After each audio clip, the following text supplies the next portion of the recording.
vamos começar o primeiro encontro do dia, um encontro extremamente importante para falar sobre, para entender o mercado de franquias para a expansão do seu negócio, com duas grandes autoridades do segmento, que é o Adir Ribeiro e o Carlos Eduardo Padula, com uma vastíssima experiência no mercado, para passar para vocês conhecimentos e informações preciosas, tá? Obrigada, e tenham todos uma boa experiência. Queria chamar, então, o Adir Ribeiro para se apresentar e o Carlos Eduardo Padula, que ambos terão apresentações a fazer para vocês. Obrigada, gente. Obrigado. Posso já? Pode já? Já pode? Já. Pode começar. Olá, boa tarde. Prazer estar com vocês aqui, é uma honra, obrigado pelo convite, uma delícia conversar contigo. Um prazer. Prazer, e estar dividindo aqui com o nosso mestre Padula, uma referência no mercado. Bom, eu sou Adir Ribeiro, da Praxis Business, que é uma empresa de consultoria e treinamento focada em varejo e franquias, e a ideia desse painel é a gente criar, da minha parte, um contexto e uns conceitos de franquias, quais são os elementos necessários para um processo de franqueamento de um negócio, que não é um processo simples, tem algumas dores, e falar um pouquinho dos pilares desse negócio. E o Padula depois entra com a sua visão de CEO de várias empresas do segmento e do segmento de moda também, enfim, de acessórios, fazendo esse complemento. Depois a gente tem um bate-papo também, né? Sim. Então, estejam à vontade, até se quiserem participar. De novo, me sinto muito honrado aqui de fazer parte da Vista Fera aqui e a convite da Ana. A Praxis vai completar 10 anos agora. Ela vem do grego transformar uma teoria complexa em algo prático, esse é o nome. E a gente tem duas células de negócio, uma célula de treinamento e uma célula de consultoria. A célula de treinamento ministra programas de capacitação. Algumas das marcas que estão aqui, a gente treina lojistas, franqueados, até multimarcas também, representantes comerciais. E a célula de consultoria formata negócios, desenha modelos de negócios e revisa modelos de suporte, enfim. Então está ligado aí a inteligência aí nessa parte de franquias. Sou coautor, junto com os meus sócios, de 2 livros e sou da Associação Brasileira de Franchise. Tenho muito orgulho aí de fazer parte dessa jornada e também tenho o privilégio aí de poder sentar em algumas escolas e ministrar em algumas escolas de negócios, em MBA, enfim, um pouco sobre empreendedorismo, um pouco sobre franquias. Essa é um pouco da nossa especialidade ou da minha especialidade.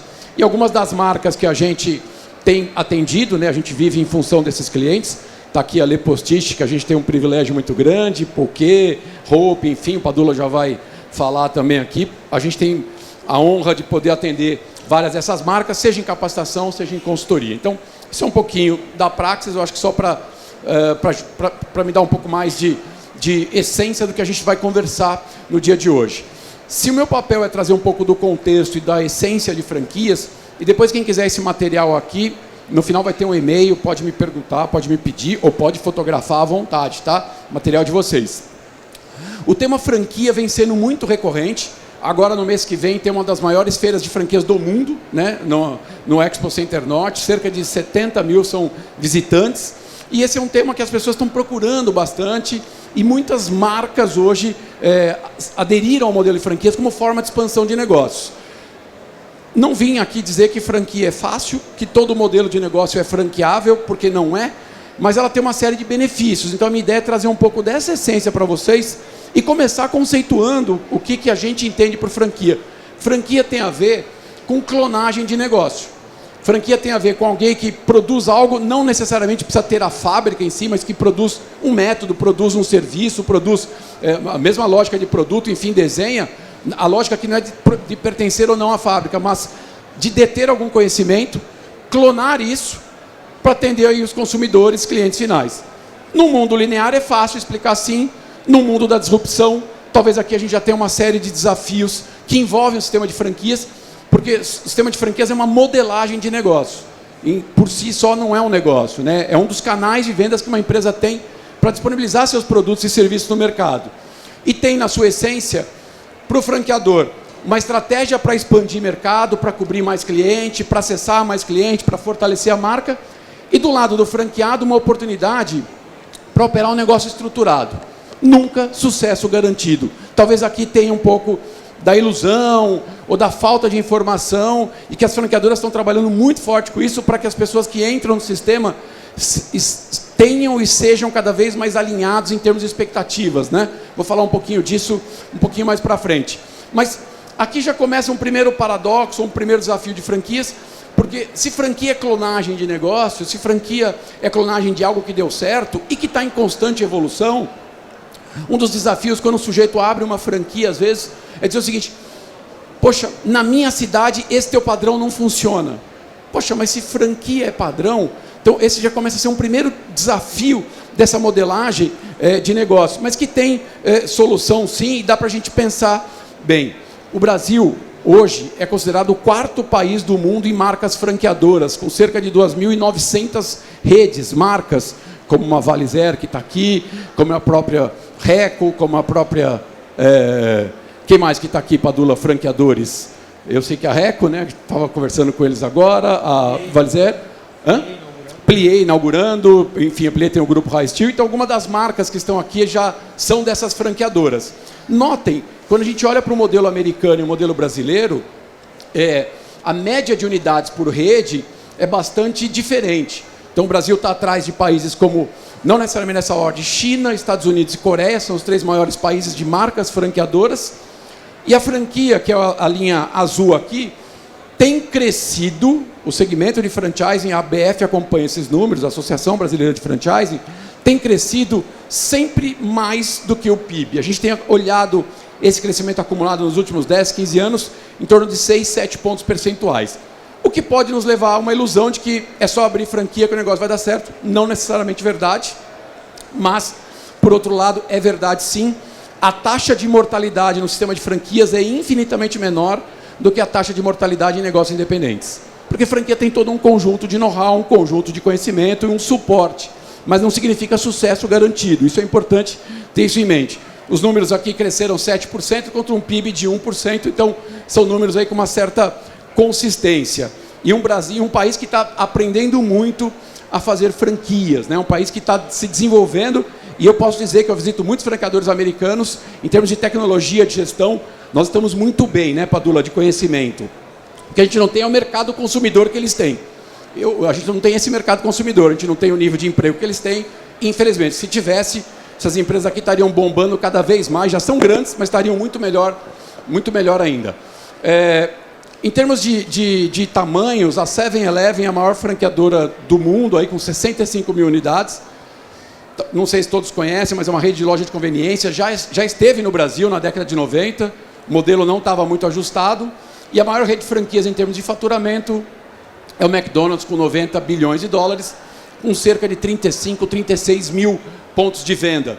E basicamente aí uns 90% das operações franqueadas, né? Subway, depois McDonald's com 37 mil, Subway com 44 mil e por aí vai. Aqui já dá para a gente notar claramente no ranking americano, no ranking mundial, na verdade, são marcas tipicamente de alimentação. O modelo de alimentação é um modelo bastante aderente ao modelo de franquias. No Brasil, que é o que eu acho que nos interessa, né? A ABF, a Associação Brasileira de Franchising, faz um ranking também, em que ela divulga aí o Boticário com 3.800 lojas, 3.800 lojas. Boticário seguido da MPM, que é da Ipiranga, também lojas de conveniência. Aí vem McDonald's, Cacau Show, Subway, várias marcas, também algumas ligadas à alimentação, serviço automotivo, educação, Kumon, CVC, agência de turismo. Essas são consideradas as 10 maiores marcas de franchising, segundo o ranking da Associação Brasileira de Franchising, que organiza essa informação. Boticário, que vários devem conhecer, que já trabalha hoje uma estratégia que a gente chama de omnichannel ou onicanal. Boticário tem hoje modelos de negócio, venda porta a porta, nas mãos dos próprios franqueados, quer dizer, Boticário estuda com muito carinho as relações de consumo e modela seus negócios para que isso funcione bem. Deve ter cerca de uns 800, 900 empresários que operam essas 3.800 lojas. E esses franqueados também operam o venda direta, o venda porta a porta, que algumas marcas aqui conhecem bem esse canal. O maior desafio do modelo de franquia para quem está querendo montar um negócio, virar franqueador, ou para quem está comprando uma franquia, investindo numa franquia, é ter clareza do que a gente chama do papel das partes. Quem faz o que nessa relação? Quais são as responsabilidades de cada lado? Obviamente, eu tentei, num slide só, fazer um grande resumo para deixar aqui como ponto de partida para o nosso debate. Quem atua na franqueadora tem que ter clareza que pensar produto, pensar estratégia de brand, de divulgação, de posicionamento, de visual merchandising, enfim, de mix de produtos, né?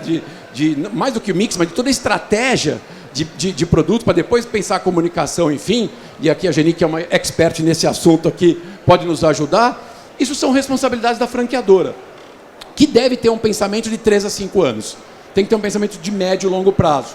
E do franqueado, é operar o dia a dia, tocar a operação, encantar os clientes e fazer o que a gente chama de um pensamento de um ano aqui, fazer uma lógica mais curto prazo. Talvez esse seja simples de falar num slide aqui, mas uma das grandes complexidades de trazer esse nível de accountability, esse nível de protagonismo para os dois lados. Porque o que a gente percebe, e na Praxis em 10 anos, depois eu fui consultor de fui sócio de uma outra consultoria por mais 9 anos, há uma certa falta de clareza nisso no dia a dia, na condição do dia a dia. Franqueados às vezes jogam muito nas costas da franqueadora e franqueadores às vezes também jogam nas costas do franqueado. Então aqui não tem um lado é melhor do que o outro, absolutamente não, até porque é uma soma de interesses que vai gerar vantagem para todo mundo, né? Então não tem, na minha visão, não tem lado melhor ou pior. Tem os dois lados que a gente precisa entender. E aqui está um dos grandes pontos desse pensamento. E às vezes, essa ilusão de que cresce 7, 8 vezes o PIB, dá a sensação, e eu conheço várias pessoas assim, que acabaram adquirindo uma franquia como um formato de plano B, como um formato de, poxa, eu vou montar meu negócio, daqui a pouco eu dou uma aposentada. É ótimo, é legítimo, é justo, só que tem que lembrar que vai precisar trabalhar muito nesse negócio. E a gente percebe claramente que, para mim, uma das características principais do franqueado, aquele que tem paixão e identidade com o negócio, com o segmento em que atua. São 8 pilares fundamentais aqui para deixar como modelo para vocês. Quando eu penso em franquear um negócio, ou se eu sou um franqueado, se eu estou adquirindo uma franquia, se eu opero uma franquia também. O primeiro deles é a modelagem de negócio, desenvolvida pela franqueadora. Como é que vai funcionar essa modelagem? Que oferta de valor que eu desenho para esse mercado, com taxas, valor de investimento, e oferta para o mercado mesmo, que tipo de concorrente que eu estou posicionado e que eu vou segmentar meu negócio. Depois a estratégia de branding, né, de produtos e serviços, e aí a modelagem da operação, a mão na massa, como é que tudo isso que está idealizado vai funcionar. Porque franquia é a clonagem, como a gente disse, de um conceito bem sucedido. Então organizar este conhecimento é fundamental, mas mais do que organizar, capacitar também, transferir esse know-how. A gente fala muito lá na Praxis, mais do que know-how, transferir know-why, o porquê do aprendizagem, né? O porquê que eu preciso aprender. O know-how é como, o know-why é o porquê que eu preciso aprender. Relacionamento e comunicação com a rede, aqui é um dos pilares fundamentais para quem conduz uma rede franqueadora, saber se relacionar com seus franqueados, com seus representantes, enfim, essa é uma habilidade que eu acho que o brasileiro tem. Em franquias isso é fundamental e parte do sucesso, né, Padula, em algumas redes, relacionamento e comunicação, capacitação e suporte, que é transferir esse conhecimento. E um tema que surge muito forte agora tem a ver com a cultura e engajamento, que a gente vai mostrar para vocês que é um dos pilares fundamentais num processo de franqueamento. As marcas, as empresas têm uma cultura, têm uma identidade, uma razão de existir, que foi sendo construída no dia a dia, foi sendo forjada com muito suor, com muito sangue, com muito acerto e alguns erros. E esta cultura precisa ser passada para os franqueados, para que haja um alinhamento melhor, para que reduza o atrito na relação, para que não tenha que gerar uma série de explicações desnecessárias, quando você percebe que esse franqueado não entende alguns porquês do teu negócio. E para minha visão, não é que ele está certo ou está errado, talvez está faltando um pouco do entendimento dessa cultura, que tem a ver com missão, visão, valores, propósito, mas mais do que isso, as crenças de uma marca que desenhou um modelo de negócio e opera em franquia. Então, finalizando aqui a minha parte, queria deixar 5 insights para vocês, que eu acho que era um pouco do meu papel aqui, do conceito e da contextualização. Muito importante, ter clareza do modelo de negócios, testá-lo, adaptá-lo, ajustá-lo, mesmo aqueles que já são franqueadores mais maduros, precisam revisitar sempre. Modelo financeiro e operacional, o DNA da empresa, como eu disse aqui, é fundamental respeitar esse DNA, transferir essa essência em cultura e valores, e é uma coisa extremamente intangível, mas há formas de fazer isso, e as principais formas estão relacionadas ao jeito que os líderes executivos de uma franqueadora conduzem os negócios com os seus franqueados. Este franqueado, cada vez mais com comportamento empreendedor, a gente tem percebido que empreendedorismo tem escola, dá para se trabalhar, dá para se desenvolver. Alguns nascem com esse tino comercial, com esse dom, mas a gente acredita que ele tem que ser um franqueado, gestor, operador. Posso até ter modelo de negócio focado em investidor. Tem alguns trade-offs aí que a franqueadora precisa administrar. Organizar esse conhecimento em manuais, processos bem definidos, sejam manuais em vídeos, em plataformas digitais, que se acesse num smartphone, seja uma plataforma de educação à distância. Isso tudo muito bacana, tecnologicamente avançado, mas mais do que isso, ter esse conhecimento organizado e ter os processos bem definidos.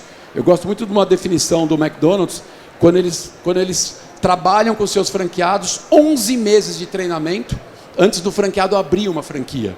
E um dia eu perguntei para um diretor de RH do McDonald's, por que 11 meses de treinamento o dia inteiro? Lá para o 6º mês ele tem que contratar um time gerencial. E o diretor me respondeu que eles precisam ter ketchup nas veias para poder operar. E só se adquire ketchup nas veias com 11 meses de treinamento. Gostemos ou não de McDonald's, levemos nossos filhos ou não, consumimos ou não, essa é uma discussão que cada um tem o seu livre-arbítrio. Agora, como consultor de franquias e estudante do tema, não posso negar que eles têm uma operação redonda, é cheia de desafios. Quem assistiu o The Founder aí sabe muito bem do que eu estou falando, mas é uma referência interessante. Então aqui o ponto é, como é que eu organizo esse conhecimento e consigo transferir em manuais e processos? E quebrar aquele paradigma de que o brasileiro não gosta de regras, não gosta de processo. Precisa ter processo, franquia, clonagem e conceitos bem-sucedidos. E por fim, deixo esse último pilar aqui, que é o que a Praxis acredita que seja fundamental, está relacionado a este suporte constante e capacitação, que quando eu formato um modelo de franquia, eu tenho que avaliar no meu DRE da franqueadora, nos custos da franqueadora, como é que eu vou atender essa rede de 100, 200, 300, 3 mil pontos de venda. Tem formatos para isso, de consultoria de campo, de treinamento, enfim. Mas, seguramente, as redes que a gente percebe alto nível de engajamento de franqueados com as suas franqueadoras têm, na sua essência, um interesse genuíno no desenvolvimento dessa relação. Afinal, por trás de um CNPJ tem sempre um CPF. Exatamente. E são esses CPFs que comandam essa relação. E aí eu deixo aqui meu telefone, deixo aqui meu e-mail, podem entrar em contato comigo, à disposição, espero ter ajudado aqui para o debate. Obrigado. Muito bom.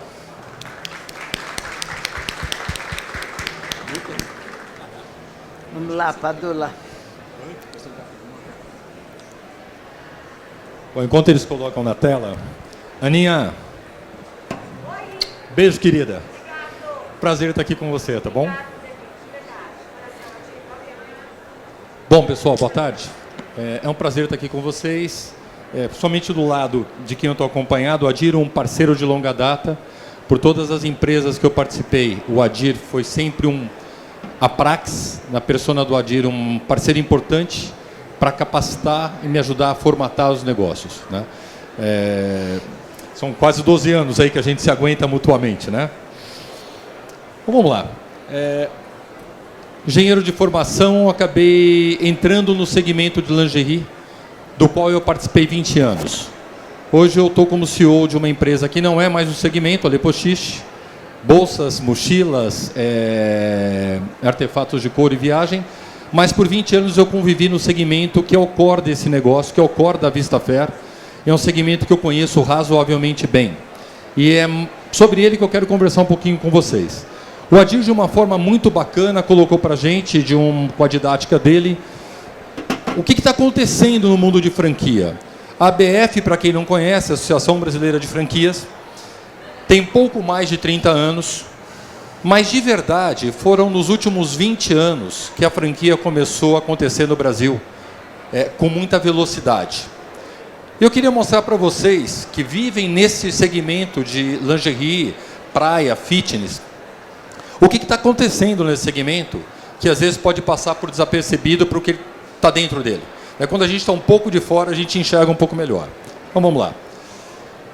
Nesses últimos 20 anos, a gente assistiu algumas marcas tradicionais, algumas marcas líderes do segmento, saindo da indústria e buscando um ponto de contato direto, um ponto de tangência com o consumidor final. Dentre essas marcas, Valizer, Grupo Rossetti, Darling, do meu amigo Davis, Reco, está aqui o seu Antônio presente, ou estava, não está mais, Puquê, por onde eu participei por 10 anos, está ali o seu Antônio, Hope, Sandra presente, Lupo, Liz, Scala. O que eu estou querendo dizer com isso? Por que essas indústrias vieram para o varejo? Todas elas, todas que estão aqui, continuam convivendo fortemente com o canal multimarca. E pelo menos com todas que eu tenho contato, não tenho o menor plano de que isso mude. A franquia é um canal, não é o interesse que seja o único canal. Os dois canais são super importantes, o canal multimarca e o canal de franquia. O canal de franquia se fez necessário para essas marcas, para o fortalecimento e para a construção da marca, o que a gente chama de branding. Então, como que eu faço a minha marca ficar mais conhecida dentro dos shopping centers, onde eu formo opinião? Como eu levo uma mensagem completa da experiência de marca numa loja multimarca? Não é tão simples. Então, elas sentiram a necessidade, algumas mais cedo, algumas se anteciparam, foram mais rápidas, anteveram isso muito antes, e começaram a fortalecer e a construir as suas marcas através do canal de franquia. Mas não foram só a indústria, não foi só a indústria que fez esse movimento. Quem é mais antigo do segmento vai lembrar, por exemplo, que a Jogé, quando começou, era uma loja multimarca. A Jogé não começou como uma marca própria. A Jogé era uma revendedora de grandes marcas. Liz, Puquê, Hope, Valizer, Trifio, Lupo. A mesma coisa a Aniane. A mesma coisa a Lingerie, que começou com uma marca própria e pouco tempo depois já está franqueando também. E o Outlet Lingerie, que, querendo ou não, buscou um nicho novo, um nicho diferente, e hoje tem mais de 120 lojas ao redor do Brasil trabalhando com outlet das grandes marcas. Por que eu estou contando isso tudo para vocês? O que isso tudo tem a ver com vocês? Muitos de vocês aqui ou estão na indústria e pensando se eu quero ou não ser um franqueador, e muitos de vocês aqui talvez tenham uma operação multimarca e estão pensando, tenho que virar franquia para sobreviver ou dá para sobreviver como multimarca? Da mesma maneira que eu estou contando para vocês que essas marcas, ao longo dos últimos 20 anos, hoje representam mais de 1.000 pontos de venda no Brasil. Então nós estamos dizendo que as marcas de lingerie que se transformaram em franqueadoras somam hoje mais de 1.000 pontos de venda. Isso é significativo. Seria a maior rede de lingerie, estaria entre as 4 maiores do Brasil, se fosse uma rede única. Mas eu tive a oportunidade também de conhecer grandes operações competentes de multimarca, desde Manaus até Porto Alegre. Então, o Brasil todo tem uma característica de 5.560 municípios com bons operadores de varejo. Então, eu não sei se o mundo vai caminhar para virar franquia, eu não acredito. Acho que franquia é um dos canais. Eu acho que o canal multimarca tem o seu espaço. Cidades menores, abaixo de 250 a 300 mil habitantes, não é tão simples você homologar uma franquia e fazer funcionar. Eu acho que a combinação de franquia e multimarca é super importante. Mas para quem ainda é um multimarca e está se perguntando o que fazer, eu diria o seguinte, multimarca ou franquia, a maior importância que vocês têm que pensar, a maior preocupação de vocês no dia a dia, deveria ser sobre relevância. Agora, o que um modelo tem diferente do outro?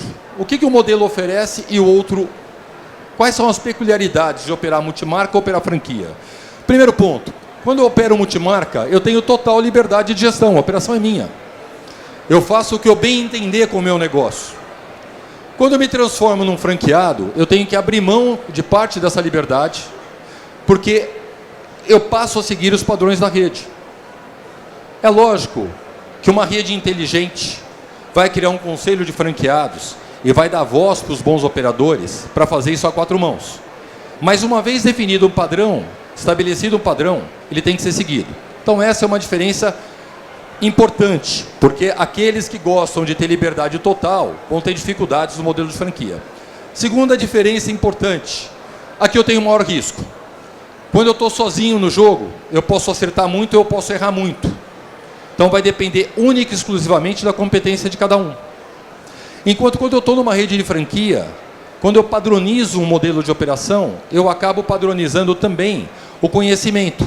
Então eu vou minimizar o risco de fazer varejo, porque eu tenho um aprendizado difundido. As melhores práticas são rapidamente multiplicadas.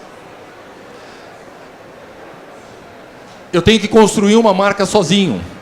Na franquia, eu usufruo de uma marca que já é competente. Eu usufruo de uma marca que já tem notoriedade, que já tem reconhecimento.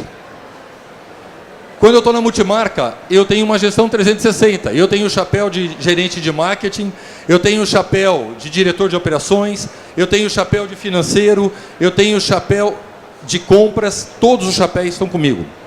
Eu faço tudo na operação. Quando eu estou na franquia, isso é compartilhado, cada parte absorve o que lhe cabe pela sua competência. Então, isso alivia o trabalho do dia a dia e facilita a multiplicação do negócio. Relação estoque e faturamento é um ponto importante. Todo multimarca, quem opera multimarca aqui? Quem mais? O problema do multimarca é que ele gosta muito da palavra multi, né? Então ele acaba tendo muitas marcas. Isso é bom, o consumidor tem uma série de opções. Qual que é o problema disso? Na relação de custo de capital Brasil, ou seja, quanto custa o dinheiro no Brasil, eu acabo tendo uma relação de estoque versus a minha venda muito alta. Eu preciso de muito estoque para oferecer tudo de tudo. Quando eu vou para o modelo de franquia, esse estoque ganha uma racionalidade, porque o consumidor vai comprar tudo que eu tiver para oferecer de uma marca. Então a relação venda-estoque é mais confortável para o bolso do operador. A gestão é personalizada, tem a ver com a liberdade. Na franquia, obrigatoriamente a gestão acaba sendo mais técnica. Poxa, você está dizendo que o multimarca não é técnico? Não, não estou dizendo nada disso. A gente tem 40 mil operações de varejo multimarca no Brasil e eu tenho certeza que o nível de tecnicidade que cada operador atua é diferente. Numa franquia isso é padrão. Tem gestores que gostam mais do dia a dia do balcão com os clientes, tem gestores mais técnicos. A franquia equaliza um pouco isso. Não dá mais para fazer varejo sem informação. Não dá mais para fazer varejo sem indicadores. Não dá para fazer varejo sem saber qual foi o PA da minha vendedora, o ticket médio, qual foi o preço médio vendido e como eu melhoro cada indicador desse. O varejo no feeling não funciona mais. Então, não estou dizendo que tenha que ser franquia para ter isso, mas quem é multimarca precisa aprender com o modelo de franquia como ter um modelo de gestão por indicadores um pouco mais eficiente. O Dória pode falar isso depois para a gente, que ele faz isso com uma grande competência. Aqui eu tenho que buscar conhecimento continuamente. Numa franquia, o conhecimento é multiplicado muito rápido. Então, resumindo, e indo já para os finalmente, para que a gente possa bater um papo aqui na sequência, eu diria o seguinte: varejo multimarca ou varejo de franquia, a grande preocupação que cada um de vocês deve ter, seja qual for o modelo escolhido, é qual é a relevância de um negócio de vocês. Por que o meu cliente, por que um consumidor vai escolher a sua loja, seja ela uma franquia ou uma multimarca? Que diferença você pode fazer na vida dele? Que dor que ele tem que você está curando? Que necessidade que ele tem que você está entregando a solução? Porque se não tiver relevância, seja franquia ou seja uma loja multimarca, você não faz sentido de existir. É a relevância que vai... Então, eu posso ter uma rede que tem como relevância ser uma rede desejada. É a marca que todo mundo quer ter. Ou eu posso ser uma rede que vende conveniência. Eu estou perto de todo mundo, eu tenho um produto acessível e eu entrego a solução. Ou eu posso optar por ser uma rede que tem como referência a qualidade. Eu posso ser uma rede que tem como opção ter o melhor preço do mercado. Mas eu preciso descobrir qual que é a relevância da minha marca ou do meu negócio. Porque é a relevância que vai fazer com que o cliente, no mundo onde o e-commerce não para de crescer e as marcas mundiais chegam cada vez mais e aportam no Brasil e expandem as suas redes, como que o consumidor vai escolher a minha operação, seja ela uma franquia, seja ela multimarca? Então pensem muito como que vocês vão ter relevância no negócio de vocês. Bom, essa é uma frase que eu gosto muito, eu falo sobre ela nos últimos 10 anos da minha vida. Se você não construir uma marca, seja ela a tua loja multimarca, seja ela a marca de uma franquia, você certamente vai trabalhar para quem tem uma marca. Porque o que agrega valor no negócio é uma marca. A marca traz valor. A marca é que faz com que eu escreva um nome e o produto venha a valer mais aos olhos do consumidor. Porque por trás de uma marca tem todo um subjetivo construído que faz com que o consumidor queira estar próximo daquela marca, queira ter um produto daquela marca. Eu não estou dizendo que marca necessariamente tenha que ser uma franquia, volto a dizer. Eu conheço grandes redes multimarcas, Brasil afora, grandes lojas, grandes operações que conseguiram ser relevantes nas suas cidades, que sabem fazer com que o consumidor diga, eu compro naquela loja porque ela atende às minhas necessidades. Então ele se fez relevante. Então eu acho que esse é um recado talvez o mais importante. O que vocês vão fazer para o negócio de vocês, franquia ou multimarca, se tornar um negócio relevante? Bom, fica o meu e-mail aqui. A pergunta que não der tempo hoje aqui na Arena, estou à disposição. É só encaminhar que eu me comprometo a responder para todos vocês. Tá bom? Obrigado. Muito bom.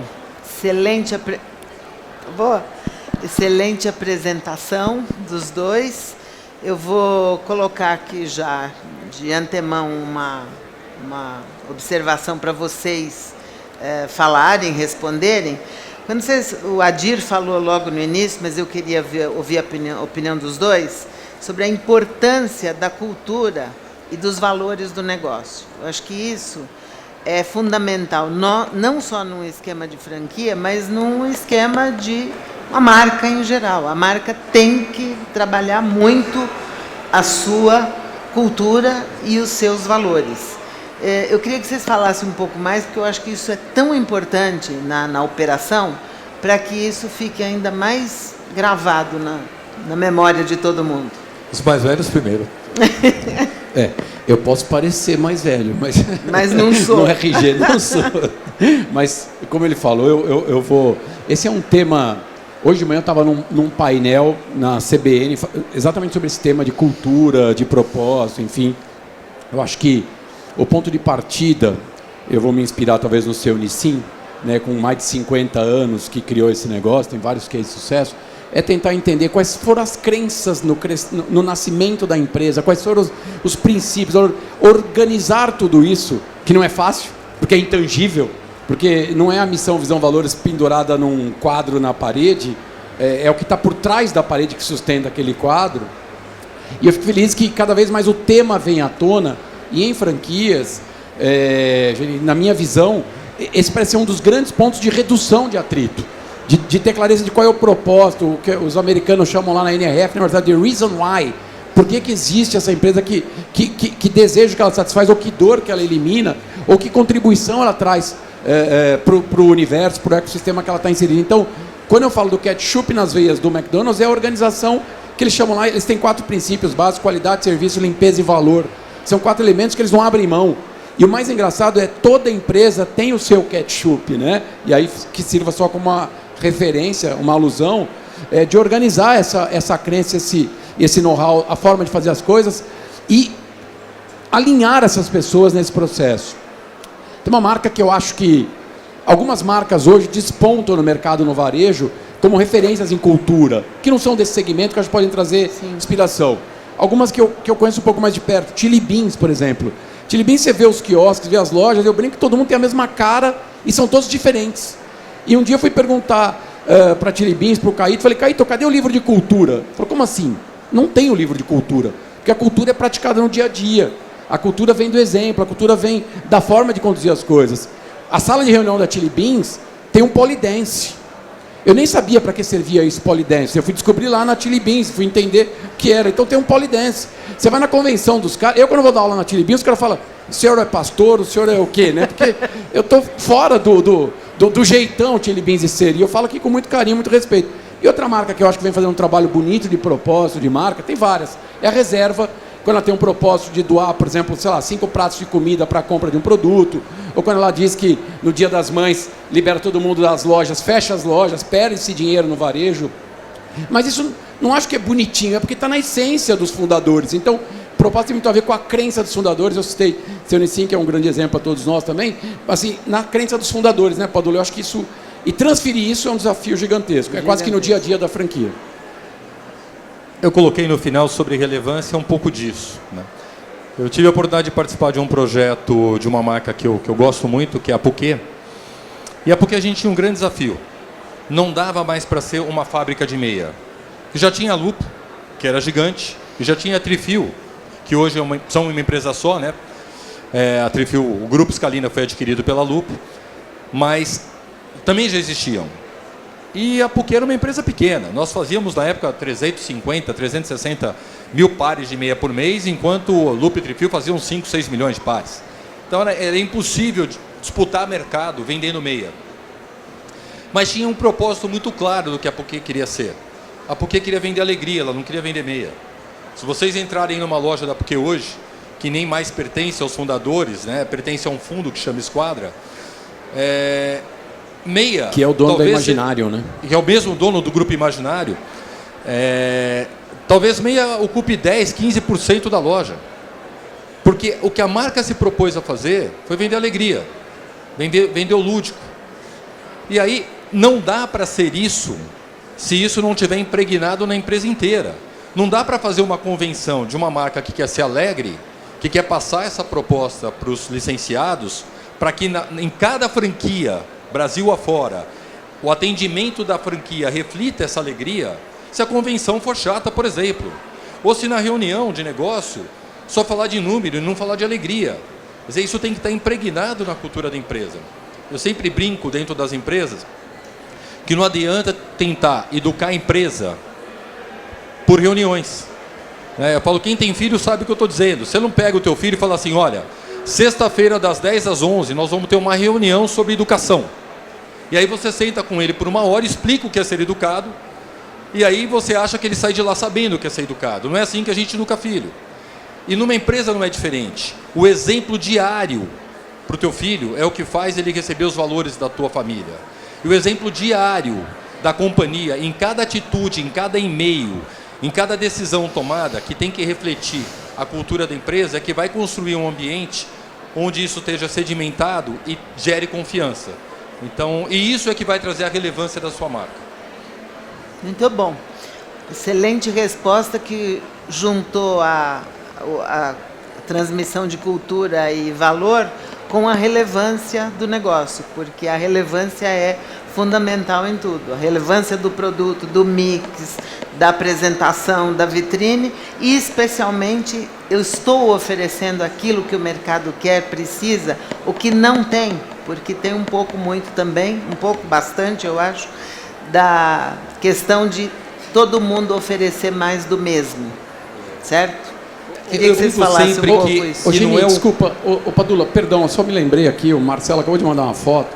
Marcelo Dória faz 420 reuniões já com seu time gerencial toda segunda-feira, está na 420ª alguma coisa.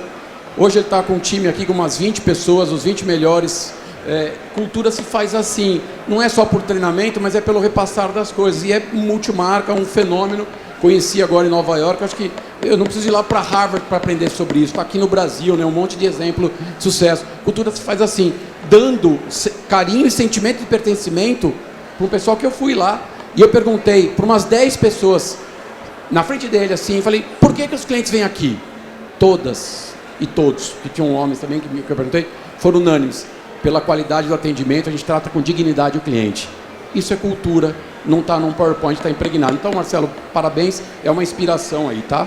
Desculpa interromper, mas eu achei que o exemplo do Marcelo é interessante. Que era o segmento que está aqui, né? O Marcelo é um amigo, é interessante porque você acabou de falar, não dá para querer vender a mesma coisa que todo mundo vende. Olha, se eu entrar na loja do Marcelo, talvez a escolha dele de um produto A ou B, mas você trabalha com multimarcas que são encontradas em outras lojas. Então o diferencial dele, além da qualidade da escolha do produto do comprador dele, é óbvio, tem também o que ele resolveu oferecer, que é um atendimento único. Então a relevância da rede que ele construiu está baseado no valor humano, que o ser humano vai ser tratado por ele como ser humano, para que os clientes dele, que também são seres humanos, sejam tratados como seres humanos. Essa é a relevância que ele está construindo. Então, não necessariamente eu preciso ter um produto... Todo mundo compra pão na padaria. Pão francês é pão francês, né? mas cada um de nós escolhe uma padaria da qual vira cliente. E não é porque o pão francês dela é tão melhor do que a do vizinho. É porque o cara que te atende te dá bom dia, ou porque ela tem uma série de acessórios, de outros produtos que te convencem. Então, dá para fazer. Eu acabei de contar uma história de uma indústria de meia. Poxa, mas meia é meia. Não, meia não é meia. Meia dá para vender alegria. Né? Então, cada marca precisa buscar a sua relevância para sair do lugar comum. Seja no produto, seja no atendimento, ou seja no conjunto. Porque o produto não é só o produto intrínseco. O produto é o conjunto, né, que liga atendimento, produto, o espaço físico onde ele é apresentado. Sem dúvida. Isso quer dizer que a cultura e a relevância do negócio não pode esquecer do sonho de consumo de cada pessoa. E o sonho engloba tudo isso. Engloba o preço, a qualidade. Qualidade é obrigação, né? Acho que dentro de muito pouco tempo ela nem vai mais fazer parte de... Mas eu vendo qualidade. Você não vende, você está entregando aquilo que é obrigação, né? Então, eu acho que foi muito bom. Vocês gostariam de falar mais alguma coisa? Da minha parte, estou super satisfeita com a... Eu acho que, vindo do evento lá da NRF, que é um evento de varejo em Nova York, que acontece há 108 anos, eu vou há 13 anos, a temática desse evento da NRF em Nova York, que é a força da loja física, a força do relacional, o digital é transacional, o ponto físico é o relacional, e muitos de vocês sabem fazer isso muito bem. E aí, veio uma reflexão de todas essas transformações do varejo, que eu queria deixar esse recado, e esses 13 anos que eu tive na NRF, uma coisa que eu aprendi na minha pós-graduação em marketing, chamava pós ainda, não era MBA, na ESPM aqui em São Paulo, que falava assim, consumer centricity, ou centralização no consumidor. É isso. É simples, todos esses negócios que estão disruptando mercados se focaram no consumidor para entender a sua jornada, não é mais o foco desse cliente, a jornada desse consumidor, que não é mais linear, e a gente precisa mudar os nossos mindsets para acompanhar. E aí, não é mais só focar no consumidor, a reflexão que fica é obsessão para esse consumidor. Se vocês não forem obcecados, talvez a gente não consiga acompanhar o ritmo de evolução. É o que eu tento fazer lá na Praxis Business, com 20 pessoas, somos 4 sócios, de ter essa obsessão pelo nosso consumidor. O que eu falo sempre para o time varejo é detalhe. Né? O americano fala retail is detail, porque varejo é detalhe. O ponto de venda te garante 70% do faturamento possível do teu negócio. Os outros 30%, que vão significar você ter ou não ter lucro, eles vão estar nos detalhes. O detalhe do atendimento perfeito, da visual merchandising perfeita, do cuidado na hora que você fez a vitrine para atrair aquele cliente, da tua vendedora preparada para falar sobre o produto, para atendê-lo da forma certa. São pequenos detalhes. O varejo é cansativo. Por isso que para fazer varejo tem que ser apaixonado por varejo. O varejo talvez seja o segmento que mais trabalho dá. Eu acho que o varejo dá mais trabalho do que o serviço. Então, se você não for apaixonado por pessoas e apaixonado por varejo, vai ser difícil, porque cuidar de cada detalhe tem que ser por paixão. Então tenham paixão pelo negócio de vocês e saiam daqui pensando, como que eu dou relevância para o meu negócio? Porque é a relevância que vai fazer com que o cliente escolha o negócio de vocês. Muito bom. Acho que ganhamos aí uma primeira jornada do segundo dia da Arena Vista, maravilhosa, com a presença do Adir e do Padula, essas duas feras do mercado de franquia. Muito obrigada.